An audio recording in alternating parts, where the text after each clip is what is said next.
I mean, I don't know what it's going to sound like for real when the people are listening, but hopefully they'll feel like they're right in the room with us. yeah, That's the vibe that we're going for, I think. Intimate, and like we're whispering in the ear of our listeners. Sort of dirty. Yeah, I don't know. So podcasts. I'm kind of not a fan. It's of podcasts in general. It's weird, right? Did you see the New York Times piece about how we've maybe reached peak podcast? I saw it. I mean, like so much these days, I see the headline and then I just, that's the other horrible thing about the world today. I feel podcasts lead to that too, right? I mean, it's just a sort of, it encourages a kind of superficiality also. Yeah. It's an inefficient way to get information. I read a lot faster than I could listen to people banter. And it's kind of like, I mean, I understand why it's popular. Like it's for the same reason Twitter's popular. But I do use Twitter and don't use podcasts. People probably won't listen to us for information though. Like it's not like, oh, let's listen to Damir and Shadi to learn information about the world, right? Yeah. They probably want to listen to us for other reasons. I don't know. Presumably. That might be the case. Anyway, Shadi, so you got a new article out in the Atlantic. I don't know, just say a few words about what you were trying to do. I mean, we'll include a link so people can go read it for themselves. So don't necessarily walk through the thing, but I don't know. Say a couple of things. What led to that? I almost don't want to say what it's about because I don't want to bias you. I want you to say what you think without any kind of priming on my part. But maybe it does help to actually say what the article's about. Maybe for our dear audience of 5 at this point, so they. So basically, this new national conservative movement, which I think is really interesting, and they had their inaugural conference, I guess, a couple of weeks ago here in D.C. at the Ritz, of course. I mean, where else are you going to have the inaugural kind of like neo-populist conference? But that's, I think, part of what they're trying to develop is this right of center neo-populism that is an intellectual expression of what Trump is or what he should be or what he could be, and to kind of give Trumpism some intellectual coherence. Anyway, there was this one talk in the conference, Amy Wax, she's a University of Pennsylvania law professor. I've had issues with things that she said in the past. I think that she always seems to express this disdain for, I don't know how to put it, non-white people. And that's not to say I don't want to use the word racist, because I think that actually that gets us into a sort of not productive debate about what counts as racism. That's not the issue. I think the issue is how much does culture matter? So she talks basically at the conference, she talked about. Can I ask, just jump in for a second? Did you read her remarks? Or did you listen to them? I was at the conference. I wasn't at her panel. Oh, right. You were there. But the interesting thing for me is the extent to which people were walking out of her panel, people I know, people you know, on the journalist side, but also people who are sort of there, as participants. And they were taken aback at the, at how far she went, quite frankly, and the language she used. I mean, that she was pushing buttons. But I mean, continue on. People but actually walked out of her talk? No. I wasn't in it. I was at a parallel talk. People afterwards were telling me, like, wow. Yeah. Interesting. I mean, she it was a lot. Yeah. So did you listen to it or did you just read it? I mean, is my question. So I did not listen to it. I read the full transcript, which was available later. So she talks about using culture as a metric for immigration. And what that leads her to say is, even if it's not the intent of the policy, the effect will be to have more whites than non-whites, because people from the first world are more culturally similar than people from the third world. And if we're taking people from the first world, they're more likely to be white from a demographic standpoint. If we're trying to encourage immigration from, I don't know, Norway or Sweden because we think they're culturally similar to us, then, they're probably going to be more white.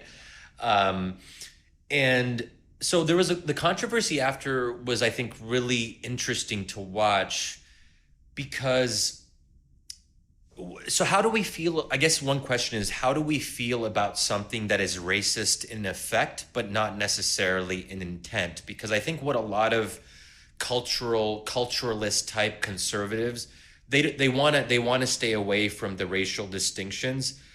But if they are going to go along this route of prioritizing culture, and the idea there is that if you, for immigration, you want people are who are going to integrate or assimilate more easily. Yeah. And if they share American values or American culture or Western culture or first world culture, then that's going to be better for cultural cohesion. Yeah. And that's the basic idea, right? Right. And I mean, what was weird about, I have, like I said, I wasn't at the talk, and I haven't even gone back and read it, her remarks. But again, you know, from reading your piece and just in general, the chatter that has been around, what seems to me her shtick, right, is to just basically transcode the word white into culture. So therefore, you're not talking about race; you're talking about culture, and that's all she's doing basically. So I mean, it's like it's the ultimate dog whistle in a lot of ways, right? Yeah. I mean, she's dressing up this concept which would get her in trouble if she was just saying, you know, we want white people from Europe because they're white. She's just dressing it up and like, well, they share sort of cultural affinities, and that's what it is. Or Yeah, and you know, I don't. Since I'm just kind of doing this like without reference to my article or without notes, but I think you have my article in front of you, Damir. Do you want to read the controversial passage that I cite in my piece? Hold on a sec. I have it somewhere. Let me pull it up. I have my own notes, but okay, here it is. Here we go. Okay, go ahead. Ready? Read it, Shadi. Okay. Quote, many, indeed most inhabitants of the third world don't necessarily share our ideas and beliefs. Others pay lip service but don't really comprehend them. There are exceptions, of course, but most people are not exceptional. Which is kind of like a clever way of putting it. And I think that line in particular got some applause. I should also clarify, that's not me quoting myself. That's me quoting Amy Wax. Right. So she does this whole first world, third world thing too, which I think is also a little bit awkward. And she also she has this phrase that she uses, the legacy population, by which she means basically the American whites. Yeah. Which is like a weird way of talking about white people. They're our legacy population. Okay, so that's the premise that she starts from, and this takes her to a conclusion, and I'll quote her again. So based on that premise, she concludes, quote unquote, embracing cultural distance nationalism means, in effect, taking the position that our country will be better off with more whites and fewer non-whites. Well, that is the result anyway. So she's saying that that's how it will end up, even if we're not actually determining based on race explicitly. Obviously, I think that most listeners will or whoever they are will find that this is kind of problematic. But what I want to do in my piece was, I don't care whether we call that racist or not. I want to judge it on its own terms. Yeah. So if your goal is to accept people into our country who are more culturally similar to us as Americans, then does Amy Wax's argumentation make sense, right? Yeah.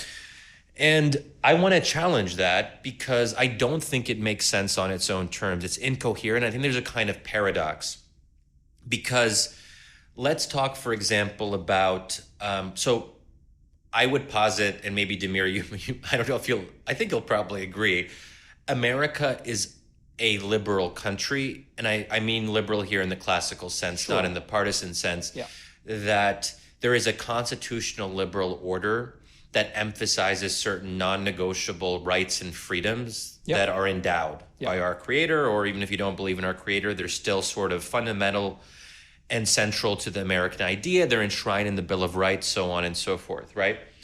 But what I think me and you have been talking about, like, for a long time, really since we've known each other, is the rise of illiberalism in Western democracies. And we see this primarily with the rise of right-wing populist parties in almost every Western and actually Eastern European country, with there's maybe one or two exceptions. Portugal is like the only country that I can really think of in Western Europe that hasn't had a significant right-wing populist thing going on. So here's the thing. If we're going to prioritize immigration from the first world, how do we feel about supporters of right-wing populist parties who don't believe in liberalism the way that maybe many Americans do because they're anti-liberal, post-liberal, or illiberal? Yeah. So let's take, for example, a member or supporter of the AfD in Germany, which is the major right-wing populist party there. I would say that's pretty outside of mainstream American culture. They're ethno-nationalist. Yeah. So if we accept them into our country, however white they may be, that, I would argue, would probably undermine cultural cohesion in America because they don't share the mainstream culture, at least the mainstream elite culture. And this is where I get into a bigger issue, is that there is no such thing as a shared understanding of American culture. So if we're doing immigration based on culture, then the question is, whose conception of culture do we privilege? Who decides what American culture is in the first place? Yeah. No, I mean, look, I think it's a clever argument. The thing that struck me about it is that, to a certain extent, I feel like your conception of culture. I don't want to say that you're playing on her turf and then going at it, but I think it's insufficient, kind of, or at least sort of not compelling enough to play the role that I think we want to talk about when we talk about culture.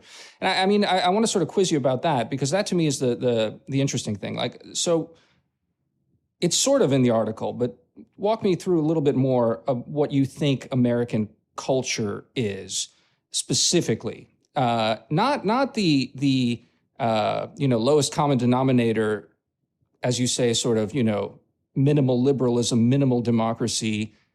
Or maybe that is what you think. I mean, in our conversations, you've sort of alluded to that. But is that enough? And I just answer that one for me, and then we'll talk a bit more, because I want to sort of push you in some other directions on that. Okay. What is American culture?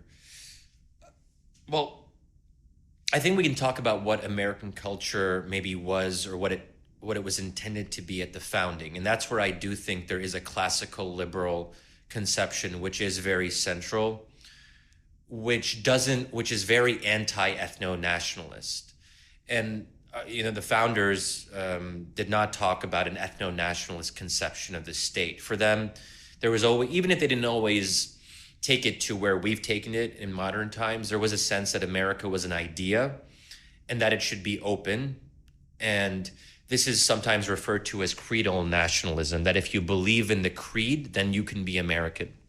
Yeah, I mean, people have argued that that's a more modern thing, that wasn't necessarily there with the founders, but fair enough. But at least the idea of America as an idea. And one can extrapolate it from the founders, even if it wasn't explicitly there, right? Okay, fair enough, go on.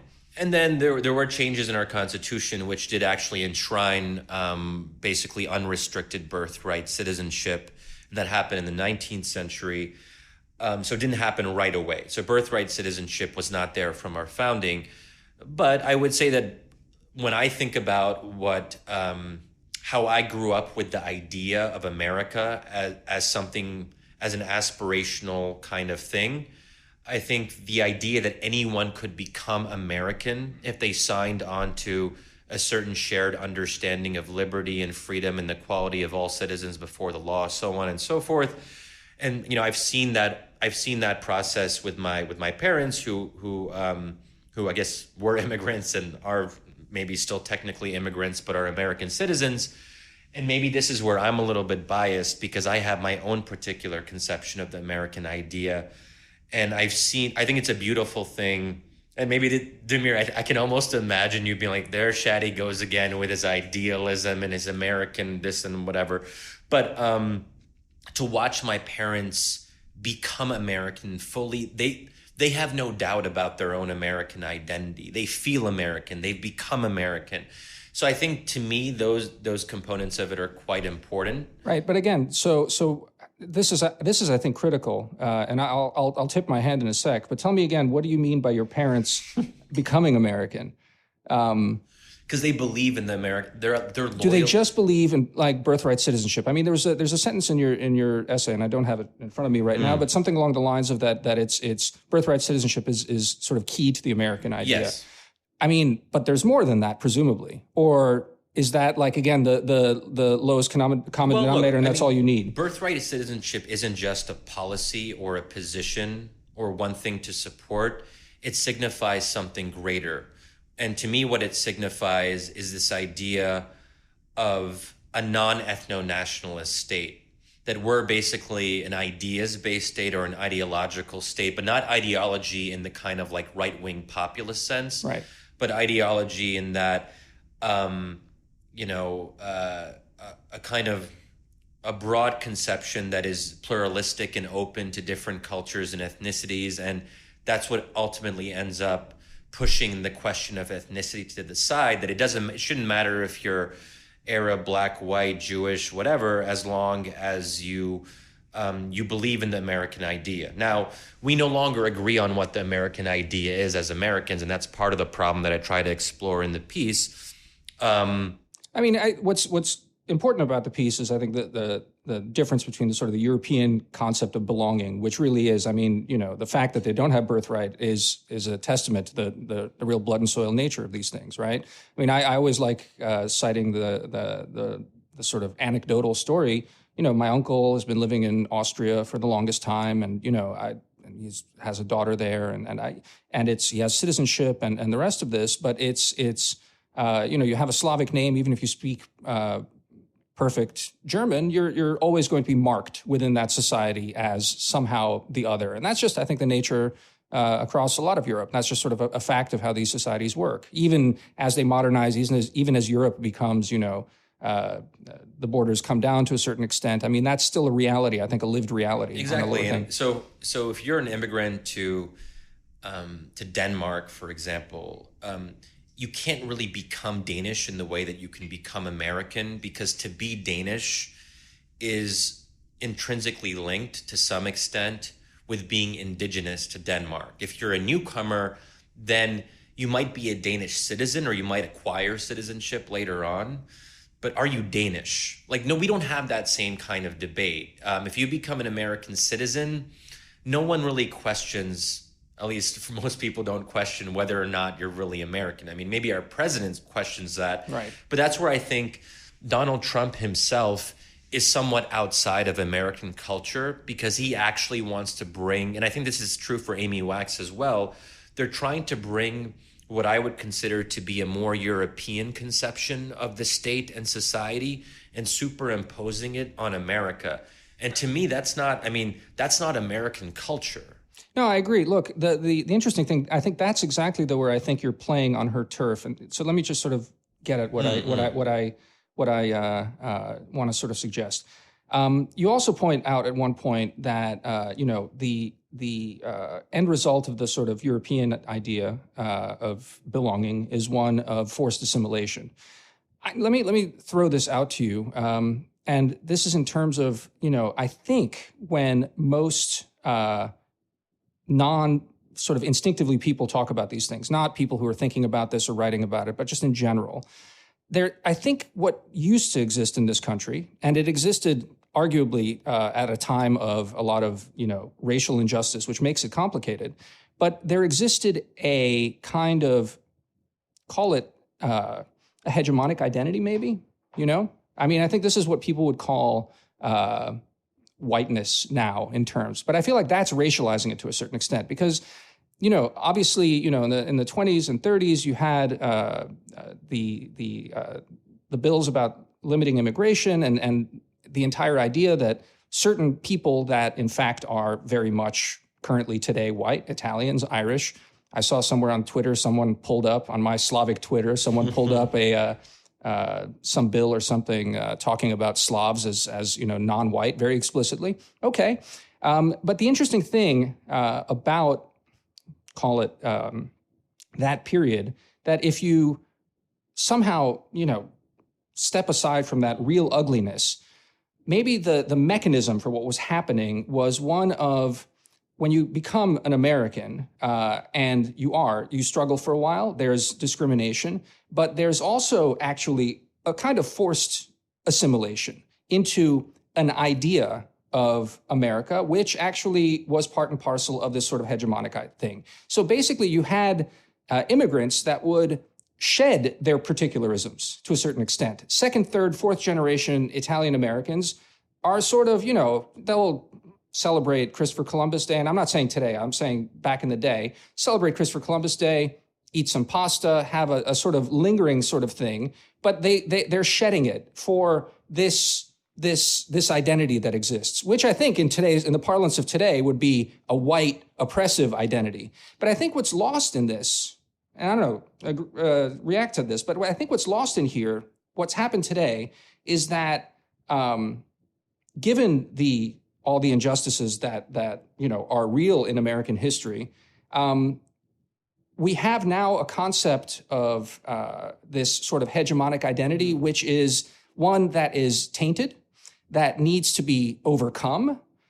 And you have this sort of almost like self-loathing aspect to it, which is tied to this concept of celebrating diversity rather than, encouraging assimilation.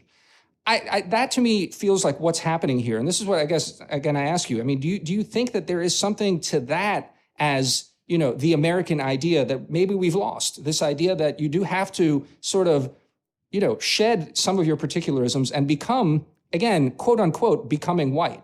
Again, this is hard to say because of, of the racial question, because African Americans have been systematically oppressed and the rest of this, but Asians, will they become white? Will Arabs become white? Arguably. And by white, it's the idea, the American idea. I don't know, react to that for me a little bit. So I'm torn on this.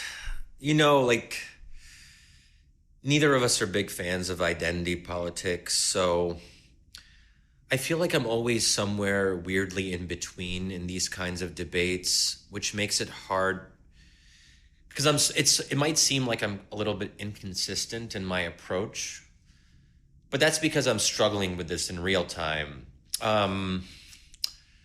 Look, I guess I'd say maybe in an ideal world, you'd want to have some assimilationist power. You'd want to have a dominant culture that stands out, and then people see that dominant culture and they feel maybe not a coercive pressure, but some kind of incentive structure where they want to join into that. An aspirational aspect to it. I wonder if I asked my parents, like when my dad moved to Oklahoma, which is the first American state that he lived in the 70s. Like, I wonder if he really did he feel that? Did he feel like this melting pot pressure where he has to melt into the rest? I don't know. I just feel like some of this is on an intellectual level, but when you actually talk about people's lived experiences before all this identity politics hullabaloo, did they really feel a lot of pressure did my dad ever feel that he should or had to become white, or there was this dominant white culture? I don't think so. I mean, have you had conversations, not that direct, but have you had conversations about a sense of trying to preserve his own sort of culture and the struggles therein? I mean, sort of obstacles to that? Because my parents were and still are religious. I think that has colored how I view this melting pot thing. That to me, part of what is and was so appealing about the American immigrant ideal is that no one told my dad in the 1970s or in the 80s when he became a citizen, that he had to give up his religious practices. No one said that choose between being Muslim or being American. To him, I think it was always self-evident that you could be both simultaneously, and there wasn't this kind of trade-off, right? Right. Now, I think that that wasn't always the way it was, and if we go like early 20th century, there, as far as I can tell, there was more of this assimilationist pressure. I mean, some people did hold on to their religious particularities. Catholics, in a Protestant culture. Again, but there still was that pressure where Catholics And felt Jews, yeah. Catholics and Jews felt that they had to kind of pay tribute to a certain kind of dominant culture. And even if we look at the kinds of things that JFK had to say when he was running for office, that he had to reassure the dominant WASP culture that he was not a threat to that culture, so on and so forth. I don't know. Then the question becomes: is there a kind of which? So then it's which American culture are we kind of elevating? Because all of these are different components of what our culture is, and it depends really what we wanna emphasize. No, I think it is. I mean, it specifically, it strikes me that today we're in a shift of emphasis, right? And I don't know how to put it. This is something I've just picked up in discussions. I'm not citing anything in particular because this is not really my bailiwick. But I've heard it sort of said and described that the American project is one that requires a certain kind of religiosity, if not a religion. So there's never been an established church. That's from the beginning. But there has been a kind of religious attitude that entails Americanism. So freedom of religion, I think, does sort of play into that it's that level of pluralism is encouraged as long as you also have a sort of a belief in the American idea, and it's a kind of religious belief. It seems to me that like what's happened now is that from a positive belief in the American idea, we have a kind of, I don't know, an idea of, and I mean this is actually much more Christian than Islamic, but this idea of that America needs to be redeemed, right? And I mean, it comes back to, I mean, all the sort of weird iconography and ideas around Lincoln, that, Lincoln basically saves the American project by doing that. And like Christ on Easter, he's killed, and all this sort of weird stuff that happens. But I think that's part and parcel that in the 60s, on the left in particular, it was this idea that grew that America is a sinful idea that nevertheless is capable of rejuvenating itself. And I don't know, it seems like as this has become more and more mainstream, this idea of America as something to aspire to has been replaced by America as maybe an ideal up there that we can strive for, but we have to sort of constantly be questioning and fixing what's inherently broken and fallen about ourselves. That seems to me that, insofar as that we've switched to that. And it strikes me that a lot of the reactionary stuff that's happening, and what gets marked as white people rebelling, racism, white nationalism, I think the softer version of that, if one wants to maybe, be sympathetic and understand what people are reacting to, it strikes me that has something to do with it. That is what's been lost. It's not. And again, the critic would say, well, that's obviously, white hegemony has been lost. Now deal with it. America's no longer a white country. But it's a little more complicated. I'm trying to get at something a little more nuanced there. Look, and that idea of America being sinful is foreign to me, because when I think about America, I think about America as a kind of evangelical state. And I use that in a kind of, not in the sense of Christian evangelical, but we have something to share with the world. And there is a kind of self-regard regarding our exceptionalism. And I know that, maybe that we might differ a little bit on how much that should be emphasized, but I feel it too when I go abroad. So when I lived in I guess what once was Europe. So when I lived in the UK, I don't know if that's Europe anymore, but in the Middle East as well, it was interesting that when I spent time with European expats, or French, German people, whatever it might be, who were living abroad themselves, they would always comment on how I don't want to say aggressively American, but they really felt my Americanness. And they felt that it was different to what they felt, because I do think the American idea is better. And I don't even know if we're supposed to say that anymore. Are we, to say that we're better than other kind of nation states or cultural ideas or whatever it might be. But I think that's sometimes a part of the immigrant experience that I feel in some sense more strongly about America and what I think we should stand for abroad than many of my white counterparts, at least in my own personal experience, kind of living in different places, right? And I like the idea of America being, well, thankfully, not a lot of people are going to be listening to this podcast, so I can just say whatever. But but I kind of do like the idea of America being a missionary state. Mm-hmm. And like the funny thing about political correctness is that it's so constantly changing that sometimes I don't even know if what I'm saying is acceptable. Right. Like, I don't know. Is that like a controversial thing to say? Maybe not. I don't know. I mean, it gets back to that thing that, well, I don't know.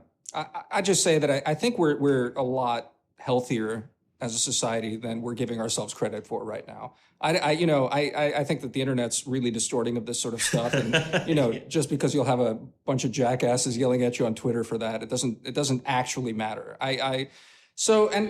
Yeah, go on. Well, let me take this idea of religion from like a different perspective. So if you talk to white evangelicals today in America, they will lament the secularization of American society, and that we are replacing Christianity with a kind of woke high church, right? Okay, yep. So that's right. That to me introduces a lot of internal contradictions in what I think folks from what was previously the dominant culture say, because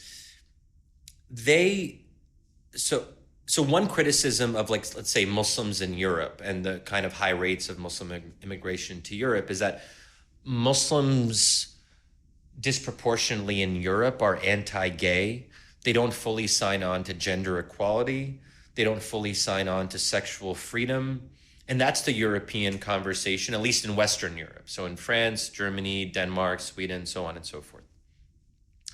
What's interesting is that the very people who don't want to sign on to precisely those things in America are white evangelicals and white Christians more generally, right?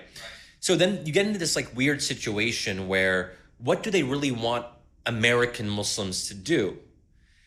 Do they want American Muslims to hold on to their Islam and not support gay marriage? Just like white evangelicals, still a majority don't support gay marriage, which is that's very different than the conversation that you have in Europe. And I think sometimes we say, well, but then it's weird because I have heard white evangelicals ask why can't Muslims assimilate more? And by that, they sort of mean become more secular and be less distinctly Islamic or Muslim or whatever.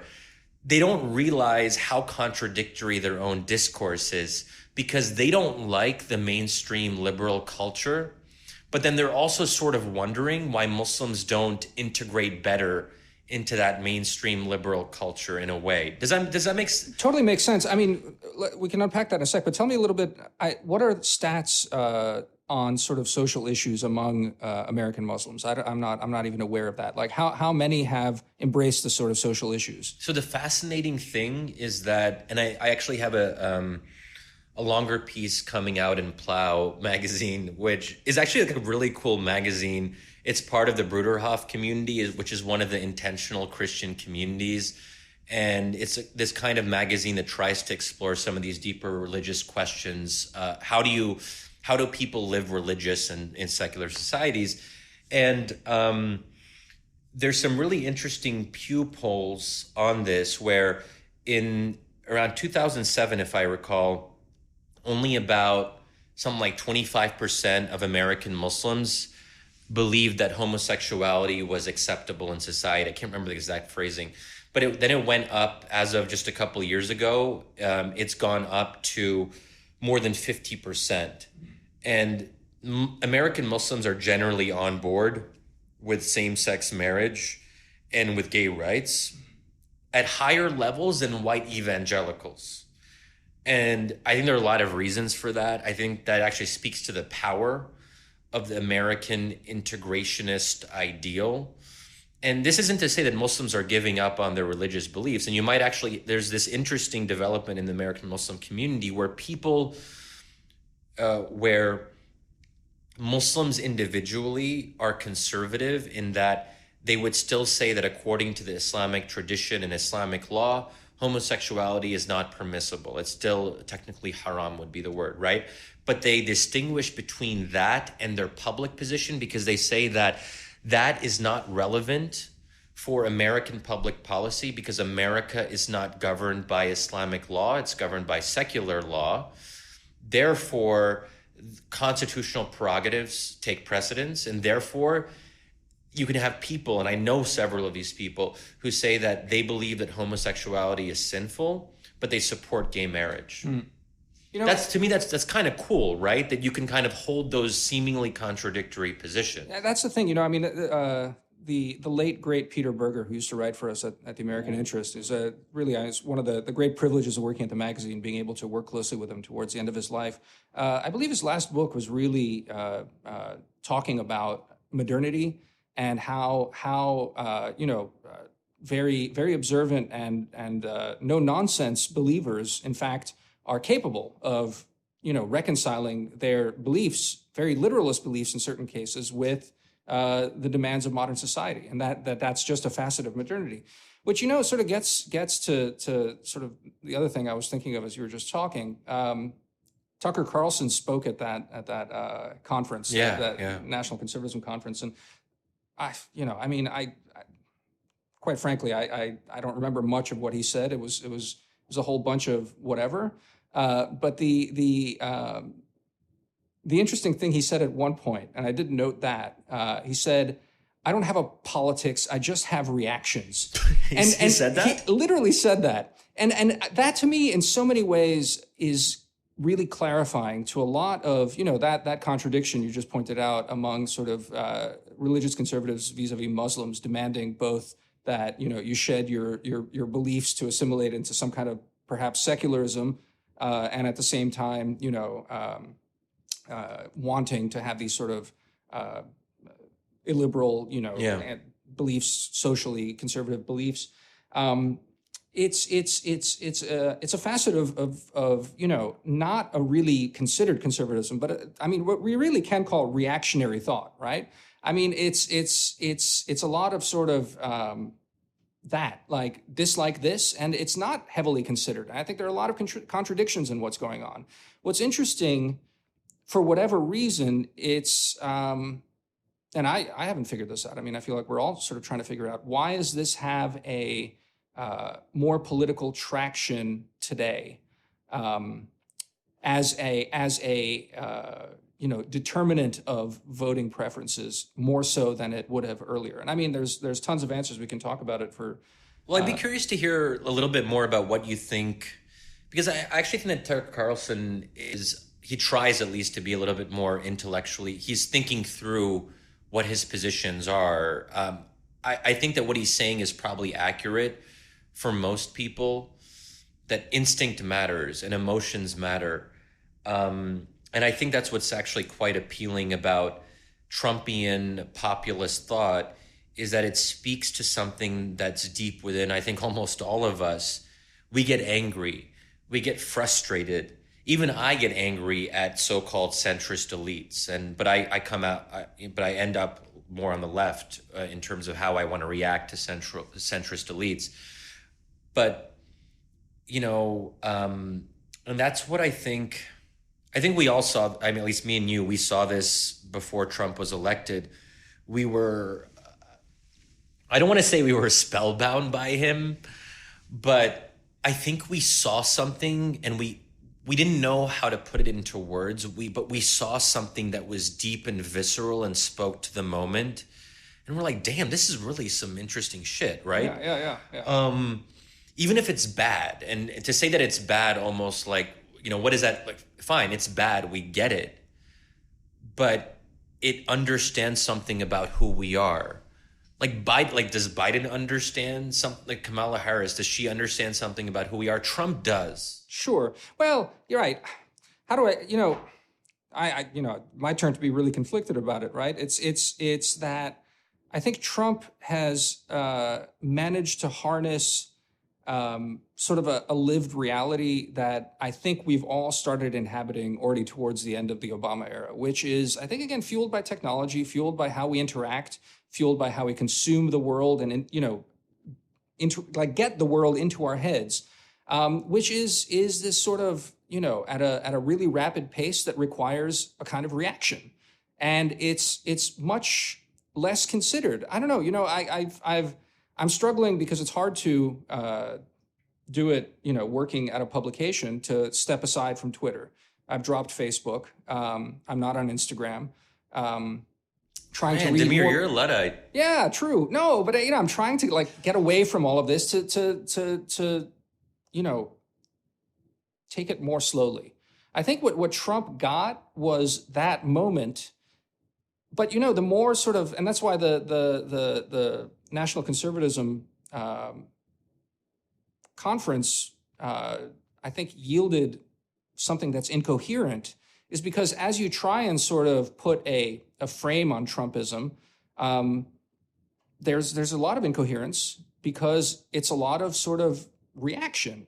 It's not a coherent set of things. And I think Trump, and quite frankly Ocasio-Cortez, is good at capturing that. That's why they are the politicians of the moment. They're able to channel that. But it's my colleague Aaron Sibarium's piece about Legutko. Great piece, really good piece. And I think he's got a piece coming out on one of the Claremont publications talking about the American Mind. Yeah, I think it's in the American Mind. He's got something coming out grappling with none other than our friend Adrian Vermeule. And again, very similarly to how he goes at it with Legutko, I think, if you start pulling at these things and really, get at them, it doesn't fully add up in a satisfying way. There's a lot of emotional assertions, which is what Trump and Ocasio-Cortez and Twitter and our political discourse is about. But there was something maybe about the pace of things before that allowed a kind of different priorities to emerge. But that sounds kind of fogyish and yeah. But I guess it raises the question: do we need to aspire to coherence? We're almost assuming that to be incoherent is to be bad, right? They have to fix that incoherence, right? But maybe that's kind of the point. It's not meant to be coherent, whatever this new thing is. I mean, when I was hearing what you were just saying, listening to it, maybe I'll just speak more personally, and we've had some of these discussions in private, so in our group chats and all that stuff. But you know how I feel about the paradox of choice. I think that, look, I have challenges in my life, but I generally I don't want to say I'm happy, because I feel like that's almost a weird thing to say. What does that even mean to be happy? And is that even a good thing? Yeah. That's a whole different conversation. But I think I feel good about at least, some or most of the things in my life right now. That said, and I'm blessed and I'm grateful for the things that I have. But life feels overwhelming. Mm-hmm. And I think that even people who are happy or otherwise happy feel like something's not quite right. And I think all these reactionary type people are speaking to this. We don't always know how to put it into words, but something doesn't feel right. Oh, I agree. We don't want to, this is not the way we want to live. Right. I don't want to live this way. Right. I mean, what's interesting to me is, and I agree that a lot of this new politics is tapping into that. It's interesting, though, and I think this should be our role, is to pick apart these things and look at whether satisfying that itch of screaming, boy, this is screwed up, and boy, this is not right. And this is not me making excuses for, the sort of status quo. I mean, I think there has been a real hollowing out. There's a a sense of rot and decrepitude in what came before, and this is part of the reaction to all of that. But it's not being replaced by something else. Maybe it's a amount of time until it does. I'm not pessimistic and ultimately declinist about all of this.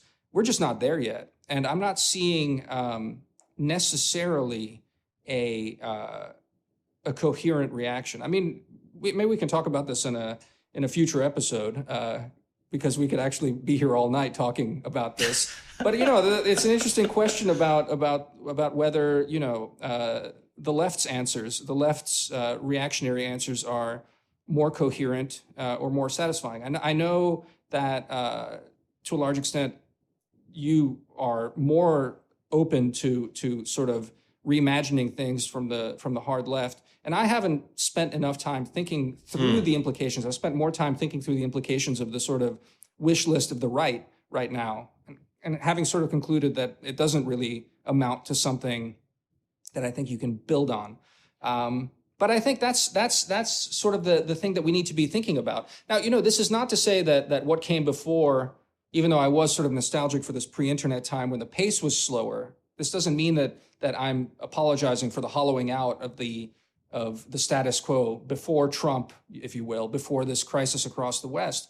But it's to say that what's replaced it, I don't think is positively creative. It's still destructive right now. It's still tear it all down. Don't worry about, the fact that there are contradictions in all of this. I think that's where I'm coming from at this point. So, and it's funny because I don't think we actually, when we started this, we didn't say how long we wanted to go. Well, just so you know, Shadi, we're at 47 minutes already. Oh my God, wow. That's right. That's incredible. It honestly it doesn't feel like that. I'm sure our listeners, if they're still there. There's literally no one who's listening to this right now. Well, right now, no.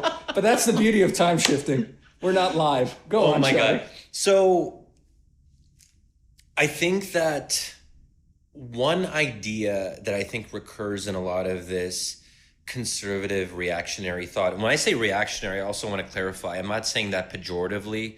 I'm just saying it descriptively. Descriptively, me too. There's nothing, and I don't think there's anything inherently wrong with reacting to something in the moment. And I think we all do that. So, but I do think that a lot of, like, whether it's Amy Wax or the culturalists or people who are talking about culture in perhaps problematic ways, I think they're speaking to a sense that diversity is overwhelming and we have too many choices, and what they want to do is to restrict our choices. And I was actually at a panel, speaking on a panel at BYU last month with Rusty Reno, the editor of First Things magazine. And the title of the panel was Religion in the Crisis of Belonging. But basically what I said to this like BYU crowd, like older, and I don't know how much they knew what I was talking about, but I actually think dating apps like capture this in a certain way. So like basically what Tinder does, it gives you the illusion of infinite choice. Like for the first time in the history of humankind, this app is telling us that we can theoretically have anyone. But of course, well, no, like people throughout the world, and like you can find them on the app. Still got to win them over. You Yeah, can't but have them. Right? No, you don't have, you have infinite choice, not them, but like you have the ability to kind of like see who else is out there. Sure. And these are people that you would never otherwise have a chance to meet. Like an infinite bar, basically. Right? Yeah. Like a bar with... Like you think to yourself, is you're the one, someone who lives like, I don't know, It's still within, I mean, unless you're setting it to like 1,000 miles and having these like long distance dating things, it's still within your town, presumably. That's true. I take your point, But basically, it's like giving you the illusion of infinite choice without any of the substance, because these are the vast majority of people are people that you won't match with, or people who, even if you match with them, you won't meet. Because like, so there's something very...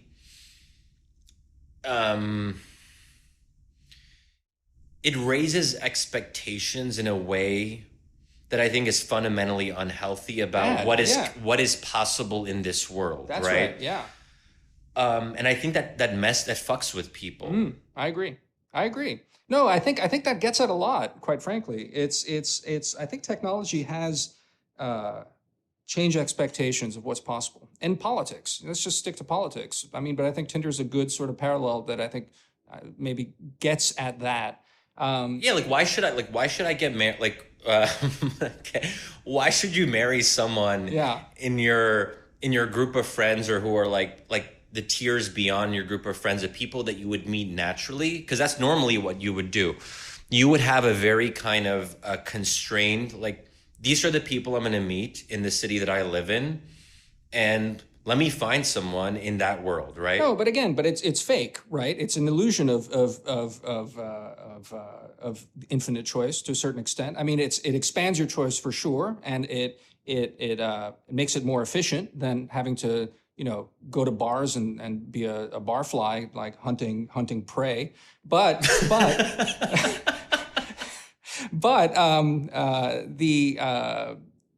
it also, on the flip side, it tells you that your choice and preferences matter in some sort of transcendent way than they do. It empowers a sort of sense of individualism and entitlement, I think.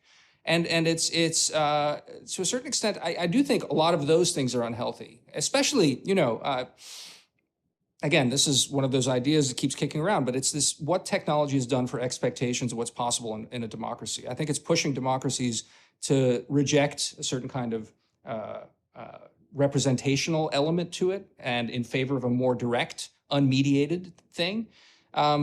All of those things are impacting and I think creating this current moment. I'm not sure it's good. Yeah. Yeah, this is, I think, where, there's also what the illusion of infinite choice can impart on people is a sense of deserving something that they don't in fact deserve. So if you think about the whole incel movement, these are like, for our readers, listeners, because they probably won't read a transcript of this. We could transcribe this. Yeah.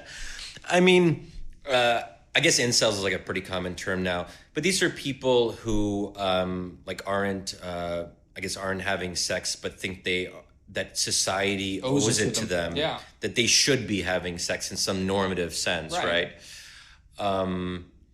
And I think that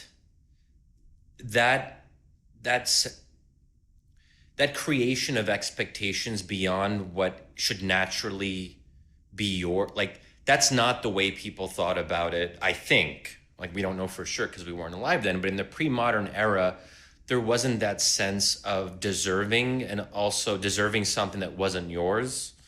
And then when you think you deserve something that isn't yours, there is a resentment that develops accordingly when you can't have that. Yeah. Look, I mean, it just brings it back, though. Again, I think what it is like going back to the idea of culture, this idea of belonging, and this idea of aspiring to, and assimilating.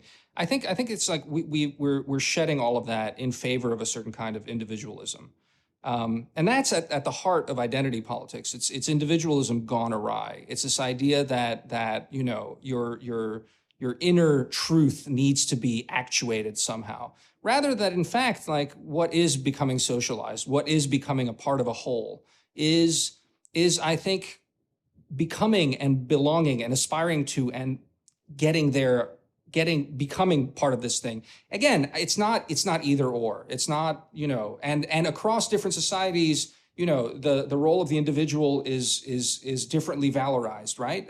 Across cultures. Yeah. But I do think that where we're at today is a kind of, the pendulum's gone in this direction. And I think it's been swinging in this direction since the 60s. It's become mainstreamed.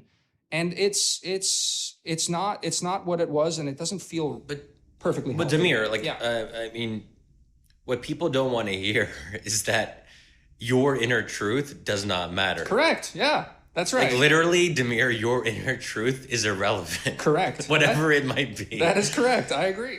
But here's the thing, But I mean, what are we talking about then? I mean, we're not nihilists. I mean, stuff exists out there, and this is, I mean, it really is about socializing. But I guess it's more like the phrase inner truth also suggests a certain level of, again, like I don't want to idealize the pre-modern societies or communities, which is just to kind of lead in to say that that's probably what I'm about to do. Right. But like the idea of an inner truth did not exist in previous eras. Sure. Like the language wasn't even there for it. Right. And I think that, I know that's the case certainly like in Arabic, but certainly I'm pretty sure it's the case in English. That's a weird phrase, even inner truth. But, and I don't want to suggest to our listeners that Arabic is not my first language, English is, but I mean, because I work on, issues having to do with Islamic history and the classical tradition in Islam and Islamic philosophy and things like that, that's not something that Muslim societies had language for then, right? And because the idea of an inner truth suggests that there is something about the individual that is apart from the normative architecture of pre-modern society. And in that normative architecture, there was something that was supreme beyond the individual, right. And that was this overarching conception of Islamic law, Islamic norms, Islamic tradition that superseded the individual's like whims or whatever. So, and there's like really interesting cases in the classical, like in classical Islamic society, where you had some prominent philosophers and intellectuals who would maybe drink wine in private, but they would still uphold norms in the public. They would uphold the prohibition against wine drinking, and because they understood that your inner truth or whatever you felt like doing as an individual, that was one thing, but what mattered more was the normative aspects of the community and what the community is or what it should be, right? Right. No, so again, just to sort of circle back to the beginning on this, let me push you on it again. Is there an American community that is more than just you can belong here if you choose to belong here? Is there anything deeper? And are we, has the pendulum swung in an unhealthy direction?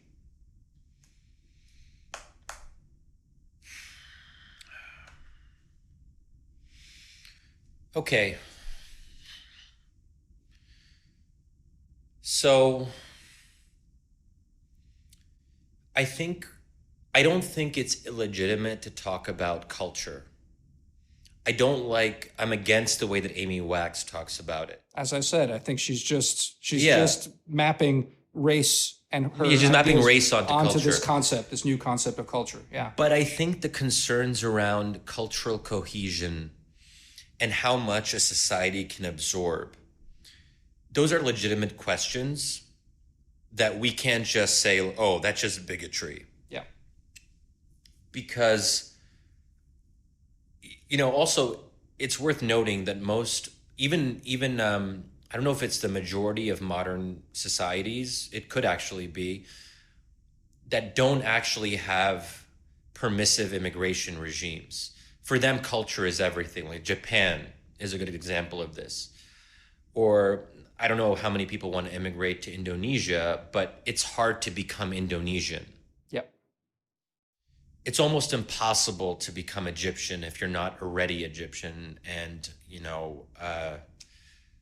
and speaking as someone who is American but of Egyptian origin, that's like an interesting question to me. Like, being Egyptian is a very culturally exclusive thing. And I assume it's the same for some of the countries that you focus on, Damir. I mean, can you become Croatian? Yeah, I mean, we can. We'll be here for another hour if you want to do that. But yeah, go on. So most societies are at a very different place than we are. Some societies are zero immigration countries, or at least zero immigration in the sense that if you move to a country, you will never become a citizen of that country no matter what you do. Saudi Arabia, you cannot become Saudi. Sure. Look, Shadi. I mean, I don't want to belabor the point. I mean, Please belabor no, it. but I mean, I'm a recent immigrant. You're born here. I immigrated here, so I get it. I feel it. You know, it's just that maybe as a recent immigrant, I also feel that this kind of Which shithole country are you from, Damir? yeah, one of those Slavic non-white countries. You know, basically, it comes down to that. I think I'm struck by the rhetoric now about how Americans talk about Americanism and how, quite frankly, even this critique of Americanism has become racialized ultimately, you know, because what we have lost is this idea of, you know, when we talk about subsuming ourselves to an American identity, the immediate critique is that the American identity is unjust and is a product of white supremacy.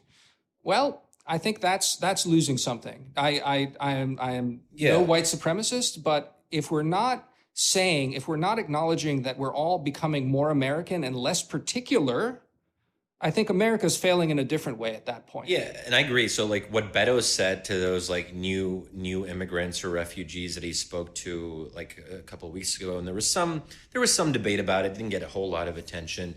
But I was actually really uncomfortable with it, where he's talking to these people who are proud, they're excited, they wanted to come here because they in some sense believe in America in a way that maybe some white liberals don't believe in it anymore because we're sinful and original sin and all that stuff.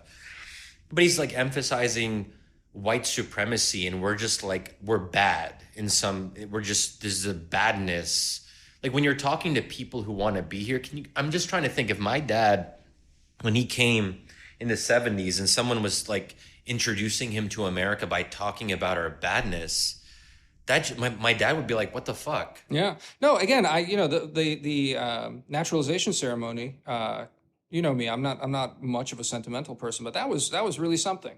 That was really, really something. There was people here in DC, in a DC court, literally people from all over the world. Rainbow, you know, white to black, Africans, Middle Eastern, really remarkable. And there was something obviously aspirational about that, about wanting to not celebrate particularism, but to join something. And my main thing in all of this is that it's not enough to say that this something is a fallen project just striving for an ideal, and that its success in the current moment is measured by how well we repudiate our sins. There has to be a more positive, a more unifying, and a more, assimilationist element to it. To put it in terms that I think make people uncomfortable when you talk about assimilationism. It shouldn't be violent. It shouldn't be racist.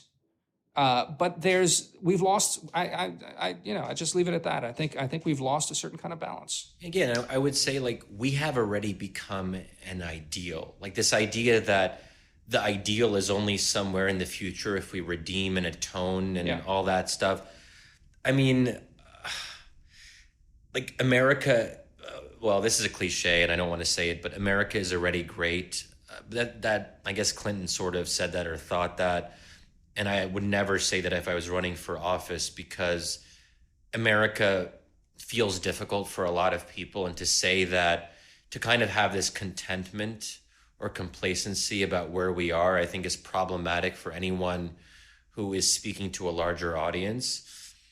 But we have already achieved something, and we don't have to atone to become that. Yeah. And that makes me I think really, really uncomfortable. And that goes back to, because I am the child of immigrants, I just feel so incredibly, not to get all sentimental, but that any of this was possible for me and my family shows that there is something beautiful about the American idea or the American project that is not in the future, it's in the present, or even in my case, in the recent past, in terms of thinking about how my parents came here from a pretty authoritarian country. I mean, that's not the reason they came here, but you know, if I grew up in a place like Egypt, I would not be me. I would be someone else. Sure. You know, so like we're not bad. We do bad things. Our history is tragic, but we are not in some inherent sense a bad country or a bad society. No, right. Again, I think it's important to keep that in mind. All right, Shadi. Wait, Damir, are you trying to get me? Are you I'm trying to get you out of my house. I'm trying to kick you out. I think we're done here, at least for now. Okay. All right. Thanks for listening. If you're out there, leave a comment on the page or tweet at Shadi Hamid on Twitter. Leave me out of it, please. All right. Thanks a lot.